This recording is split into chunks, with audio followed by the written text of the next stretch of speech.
मुनिराज के चरणों में। महाराज श्री जी, मैंने अभी तक ये सांसारिक व्यवस्था देखी। एक पिता के 4 बेटे बड़े होते हैं, चारों बड़े होने के बाद अपने परिवार का निर्माण करते हैं, अपना घर भी अलग बसा लेते हैं। ये सब कुछ अभी तक इस लौकिक संसार में मैंने देखा।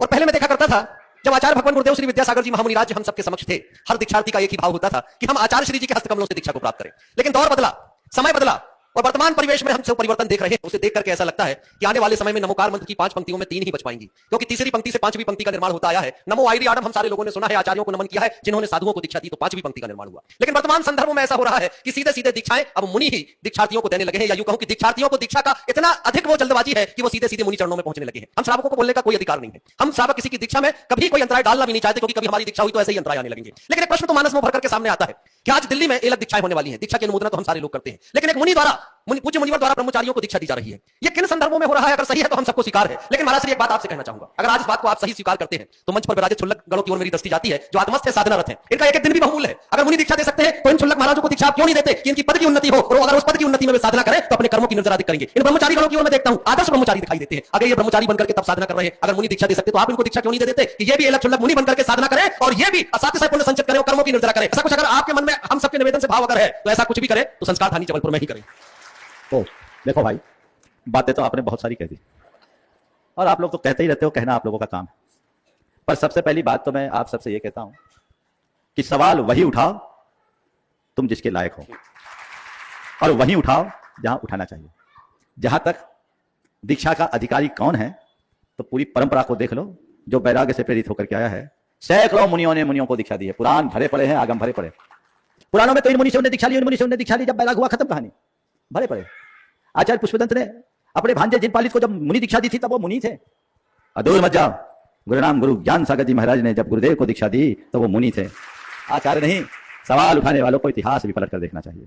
और एक विशेष बात, जिस समय ज्ञान सागर जी महाराज ने आचार्य विद्यासागर को दीक्षा दी, उस समय ज्ञान सागर जी महाराज के गुरु शिव सागर जी विद्यमान थे। उनके जीवन काल में दीक्षा दे तो कहीं सवाल उठाओगे तो ये सवाल तो वहां भी पहुंचेगा। इसलिए किसको दीक्षा देना नहीं देना, ये सवाल तुम्हारा नहीं है, समझ गए। आज जैसा आपने बताया, मेरी जानकारी में भी आया है, ब्रह्म सागर जी महाराज के करकमलों से दिल्ली में कितनी 4-5 अलग दीक्षाएं संपन्न हो रही।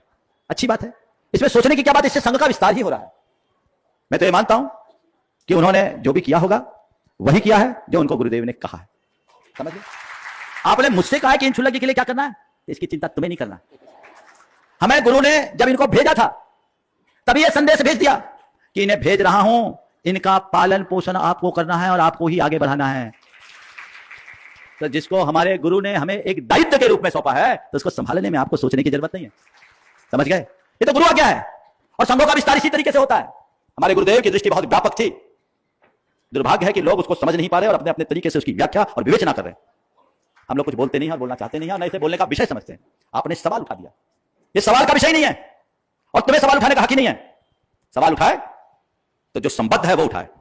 मुनियों के मामले में गहरा संबद्ध है, मुझे मालूम है, खूब व्हाट्सएप चलेगा, चलेगा, चलने दो, इससे कुछ फर्क नहीं पड़ने वाला। रहा सवाल मैं क्या करूंगा, विचार हो तो बताओ, वैकेंसी निकाल सकता हूं, अभी हो जाएगी। अभी महाराज जी इसलिए तो हो रहा हूं, इससे चिंता करने की बात नहीं है। आप मुझसे पूछ रहे हो कि इनके लिए आप क्या करोगे, वही करूंगा जो हमारे गुरु ने कहा है, और जब करना होगा तब करूंगा, जहां करना होगा वहां करूंगा, और जैसे करना होगा वैसे करना है। इसमें कुछ सवाल उठाने की जरूरत नहीं है, यह तो सुस्पष्ट है। गुरुदेव ने जिन जिनके पास क्षुल्लकों को भेजा, ब्रह्मचारियों को भेजा, जिन जिनको क्षुल्लकों और ब्रह्मचारियों को भेजा, ये सब साक्षी, इनसे भी कहा कि अब आपका क्या बोला क्षुल्लकी, पालन पोषण आप करेंगे। पालन पोषण का मतलब क्या होता है आगे समझ में। तो जो मुझे करना है वो मैं करूंगा, इसके बारे में मुझे सोचने की जरूरत नहीं है और पूछने की भी जरूरत नहीं है। आज ब्रह्म सागर जी ने जो किया, आपको स्वागत करना चाहिए। संघों का विस्तार तभी होगा, आचार्य विद्यासागर जैसे सर्वशक्तिमान अब इस धरती पर नहीं होने वाले। संघ को आगे बढ़ाने के लिए संघ की जिम्मेदारी, समूह की जिम्मेदारी है। एकता, एकजुटता, प्रेम और एक दूसरे के साथ परस्परता का संबंध जोड़कर व्यापकता से विचार करके चलेंगे, तब संघ का विस्तार होगा। और कूप मंडूक बने रहेंगे, क्षुद्र मानसिकताओं से ग्रसित होकर टीका टिप्पणी करेंगे, तो समाज में विभाजन करके विप्लव खड़ा करेंगे। हमें ऐसे ताकतों से बचना चाहिए। हम सबका एक उद्देश्य होना चाहिए, जिन शासन महात्मा प्रकाशस्यात् प्रभावना, धर्म की प्रभावना हो, संघ की वृद्धि हो, यह सत प्रयत्न सबको मिलजुल कर करना चाहिए।